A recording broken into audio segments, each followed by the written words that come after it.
যুব Asia cup খেলতে Dubai যাচ্ছে বাংলাদেশ অনূর্ধ্ব ১৯ দল। শনিবার হয়েছে আনুষ্ঠানিক ফটো সেশন।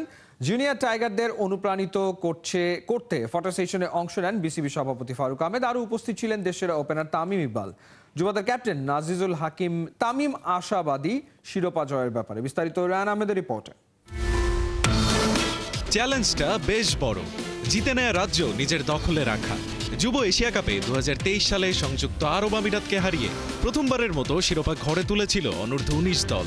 এশিয়া কাপের এবারের আসরে শিরোপা ধরে রাখার মিশনে সংযুক্ত আরব আমিরাতে পা রাখবে বাংলাদেশের যুবারা। তার আগে শনিবার মিরপুর শেরেবাংলা স্টেডিয়ামে হয়ে গিয়েছে ইয়াং টাইগারদের ফটো সেশন। যুবদের উৎসাহ দিতেই কোচ ক্রিকেটারদের সে ফটো সেশনে অংশ নিয়েছেন বিসিবি প্রেসিডেন্ট ফারুক আহমেদ নিজেও।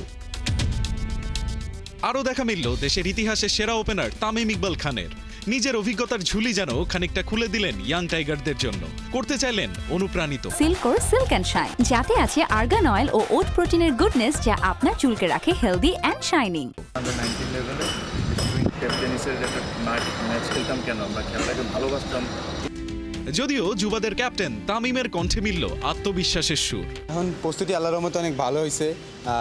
আমরা গত 3-4 মাস ধরে অনেক কষ্ট করতেছি, আমাদের ম্যানেজমেন্ট, আমাদের প্লেয়ার সবাই, আমাদের অনেক বন্ডিংটা অনেক ভালো, অনেক কষ্ট করতেছি, একটা প্রসেসে আগাইতেছি। আর যেহেতু আমাদের গতবার আমরা চ্যাম্পিয়ন ছিলাম, সেটা আর কি ধরে রাখার চেষ্টা করতেছি। আসলে সব দিক থেকে ইনশাল্লাহ ভালোই, কারণ কি যে আমরা চ্যাম্পিয়ন হয়েছি এবং 2020-এ যেটা ওয়ার্ল্ড কাপ চ্যাম্পিয়ন, সেখানে কোচরা এবং তার সবাই রয়েছে, ইস্টোনিয়ার নাবিদ স্যার, সবাই আসলে খুব ভালো লাগতেছে। সেইটাই আছে যে চেষ্টা করবো যাতে দুইটা একসাথে নিয়ে আর ইনশাল্লাহ এশিয়া কাপ ওয়ার্ল্ড কাপ দুইটাই আমাদের টার্গেট আছে, এখন বাকিটা আল্লাহ ভরসা। এদিকে কোচ নাভিদ নওয়াজ জানিয়েছেন নিজের ভাবনার ব্যাপারে। আমি দলের দায়িত্ব নেওয়ার পর সিলেট ও রাজশাহীতে ক্যাম্প করেছি। দলের জন্য একটি নির্দিষ্ট কৌশল তৈরির চেষ্টা করছি। ভালো পরিকল্পনা নিয়ে এগোলে বিশ্ব ক্রিকেটে ফলাফল আসবেই। তবে দলটি এখনও নতুন।